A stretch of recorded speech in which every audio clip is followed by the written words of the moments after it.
काका नाथ भगवत पढ़ो, यही एक दिन तुम्हारे काम आएगा। शिरडी आने वाले लोगों में कई लोग किसी धर्म ग्रंथ का पाठ करते थे, या तो मस्जिद में बैठकर बाबा के सामने पढ़ते या अपने ठहरने की जगह पर बैठकर। कई लोगों का ऐसा रिवाज भी था कि वह अपनी पसंद का ग्रंथ खरीदकर श्यामा के द्वारा साईं बाबा के कर कमलों में दे देते थे। बाबा उस ग्रंथ को उलट पुलट कर फिर उन्हें वापस कर देते।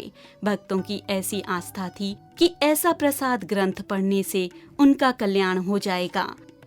कभी कभी तो ऐसा भी होता था कि बाबा किसी का ग्रंथ वापस भी न करते और उसे श्यामा को रखने के लिए कहते।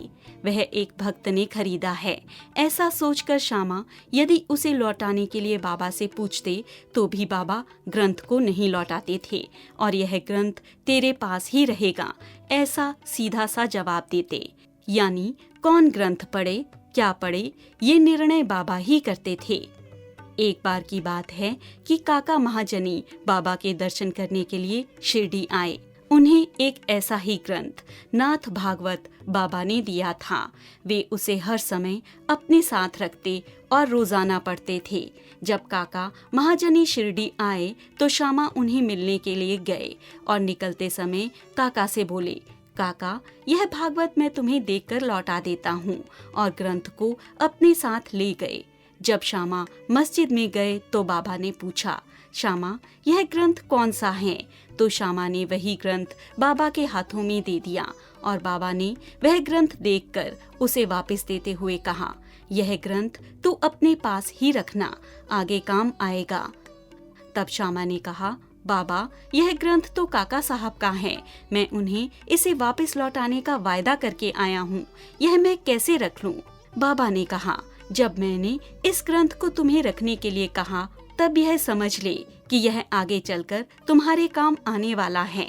अब श्यामा करे भी तो क्या करे। उन्होंने काका के पास जाकर सारी बात उन्हें ज्यों की त्यों बता दी और वह ग्रंथ अपने पास रख लिया। कुछ दिन बाद काका जब फिर से शिरडी आए तो वह अपने साथ एक और भागवत ग्रंथ लाए थे।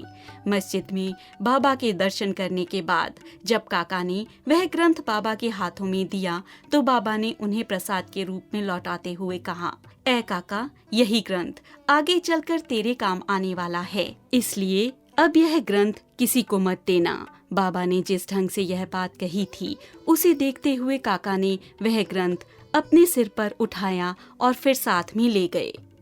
ऐसा ही पार्सल एक बार शिरडी के डाकघर के बाबू साहब जोग के घर पर आया।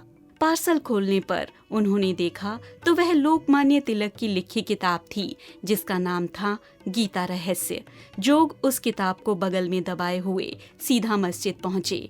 वहाँ पहुँचकर बाबा के दर्शन कर चरण वंदना करने लगे। तभी वह पार्सल नीचे गिर पड़ा। तब बाबा ने पूछा, बापू साहब इसमें क्या है? जोग ने पार्सल खोलकर वह पुस्तक निकालकर चुपचाप बाबा के श्री चरणों में रख दी। बाबा ने उठाकर कुछ देर तक उसके पन्ने उलट पुलट कर देखे और फिर उस पर 1 रुपया रखकर वह पुस्तक जोग को लौटाते हुए बाबा ने कहा, इस ग्रंथ को तुम मन लगाकर पढ़ना, इसी से तेरा कल्याण हो जाएगा। श्री जोग को ऐसा लगा कि यह साईं बाबा ने उन पर बड़ा अनुग्रह किया है। फिर वह ग्रंथ को लेकर लौट गए।